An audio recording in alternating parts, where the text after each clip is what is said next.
नमस्कार. भारतीय नौदलात अधिकारी होण्याचं स्वप्न आहे का?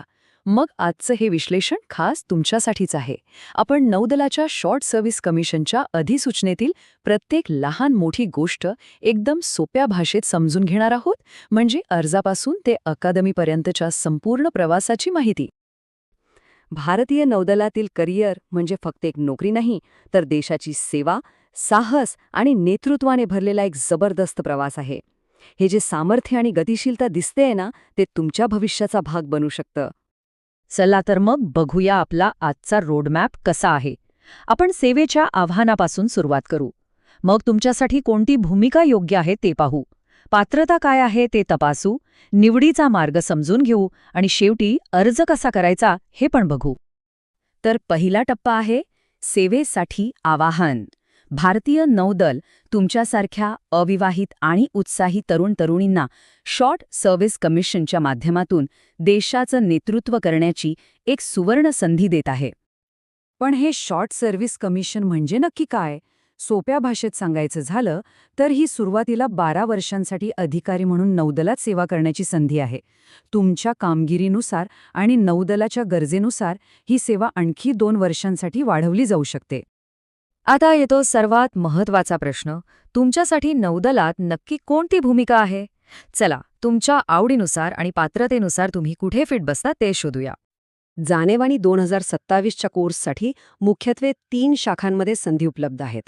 एक आहे कार्यकारी शाखा, जी थेट जहाजं आणि विमानं चालवते. दुसरी शिक्षण शाखा, जी अधिकाऱ्यांना प्रशिक्षण देते. आणि तिसरी आहे तांत्रिक शाखा, जी नौदलाची सगळी टेक्निकल बाजू सांभाळते. कार्यकारी शाखेत तर अनेक रोमांचक भूमिका आहेत. म्हणजे पायलट म्हणून तुम्ही नौदलाची विमानं उडवू शकता किंवा एअर ट्रॅफिक कंट्रोलर म्हणून हवाई वाहतुकीवर नियंत्रण ठेवू शकता. या बहुतेक पदांसाठी कोणत्याही शाखेतील बीई किंवा बीटेक पदवी चालते. फक्त 60% गुण हवेत. तुमच्या आवडीच्या पदानुसार रिक्त जागा आणि वयोमर्यादा नक्की तपासून घ्या. आता शिक्षण शाखेकडे वळूया. इथे मात्र विशेष शैक्षणिक पात्रता लागते. म्हणजे गणित किंवा भौतिकशास्त्र यांसारख्या विषयांतील पोस्ट ग्रॅज्युएट डिग्री किंवा मग विशिष्ट अभियांत्रिक शाखांमधील पदवी किंवा पदव्युत्तर पदवी असलेले उमेदवार इथे अर्ज करू शकतात. तांत्रिक शाखेत जनरल सर्व्हिस आणि सबमरीन अशा 2 प्रकारच्या संधी आहेत. इथे मेकॅनिकल, इलेक्ट्रिकल, इलेक्ट्रॉनिक्स अशा विशिष्ट अभियांत्रिकी शाखांमधील पदवीधरांची गरज आहे. आणि हो, एक महत्त्वाची गोष्ट म्हणजे सबमरीन कॅडरमधील भूमिका या फक्त पुरुषांसाठी राखीव आहेत. तुमची भूमिका निश्चित झाली? अरे वा! पण अर्ज करण्यापूर्वी सगळ्यात महत्त्वाची गोष्ट म्हणजे तुम्ही पात्र आहात की नाही हे तपासणं. चला, मुख्य आवश्यकता काय आहेत ते पाहूया. पात्रतेचे मूलभूत नियम एकदम सोपे आहेत. तुम्ही भारतीय नागरिक आणि अविवाहित असणं आवश्यक आहे. तुमच्या पदवीमध्ये किमान 60% गुण हवेत. आणि एक गोष्ट लक्षात ठेवा, SSB मुलाखतीच्या वेळी तुमचा कोणताही विषय बॅकलॉग नसावा. काही उमेदवारांसाठी विशेष तरतुदीसुद्धा आहेत. ज्यांच्याकडे NCC प्रमाणपत्र आहे त्यांना कट ऑफमध्ये 5% सवलत मिळते. तसंच कमर्शियल पायलट लायसन्स किंवा मर्चंट नेव्हीचा अनुभव असलेल्या उमेदवारांसाठीही खास प्रवेश संधी आहेत. अर्ज केल्यानंतर पुढे काय होतं? ही निवड प्रक्रिया कशी काम करते? घाबरू नका, ही प्रक्रिया अगदी पारदर्शक आहे. चला, अर्ज करण्यापासून ते अकॅडमीपर्यंतचा मार्ग समजून घेऊया. ही निवड प्रक्रिया मुख्यत्वे 4 टप्प्यांची आहे. पहिला टप्पा म्हणजे तुमच्या पदवीच्या गुणांवर आधारित शॉर्टलिस्टिंग. दुसरा म्हणजे तुमची खरी कसोटी पाहणारी SSB मुलाखत. तिसरा टप्पा आहे वैद्यकीय तपासणी. आणि शेवटी तुमच्या SSB गुणांच्या आधारे अंतिम गुणवत्ता यादी जाहीर होते. अर्ज केल्यानंतर निवडलेल्या उमेदवारांना ईमेल किंवा SMS द्वारे माहिती दिली जाते.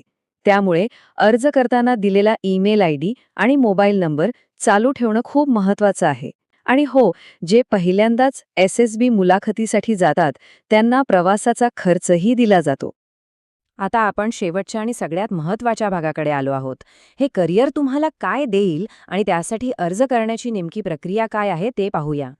जानेवारी 2027च्या कोर्ससाठी एकूण 260 जागा उपलब्ध आहेत. ही एक खूप मोठी संधी आहे. आणि हे आकडेवारी तेच दाखवत आहे. निवड झाल्यानंतर सुरुवातीचा 2 वर्षांचा कालावधी परिवीक्षाधीन असतो, ज्याला प्रोबेशन पिरियड म्हणतात. शॉर्ट सर्व्हिस कमिशनचा एकूण कार्यकाळ 12 वर्षांचा असतो, जो पुढे 2 वर्षांनी वाढवला जाऊ शकतो. देशसेवेसोबतच हे करिअर आर्थिकदृष्ट्याही खूप आकर्षक आहे. एक सब लेफ्टनंट म्हणून तुमची सुरुवातच दरमहा अंदाजे ₹1,25,00,000 पगाराने होते. सगळ्यात महत्त्वाचं म्हणजे अर्ज करण्याच्या तारखा लक्षात ठेवा. अर्ज प्रक्रिया 24 जानेवारी 2026 रोजी सुरू होईल आणि 24 फेब्रुवारी 2026 रोजी संपेल. त्यामुळे वेळेवर अर्ज करणं खूप गरजेचं आहे. अर्ज करायचा आहे? मग उशीर कशाला? हा QR कोड स्कॅन करा आणि थेट भारतीय नौदलाच्या अधिकृत वेबसाईटवर जाऊन तुमची अर्ज प्रक्रिया सुरू करा. एक शेवटचा आणि अत्यंत महत्त्वाचा सल्ला. थेट अधिसूचनेतून अर्ज भरताना खूप काळजी घ्या.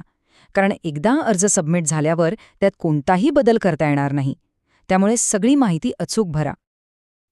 तर मग देशाच्या सेवेचं हे आव्हान स्वीकारून स्वतःचं भविष्य घडवण्यासाठी तुम्ही तयार आहात का? याचा विचार करा आणि तुमचा निर्णय घ्या. जय हिंद.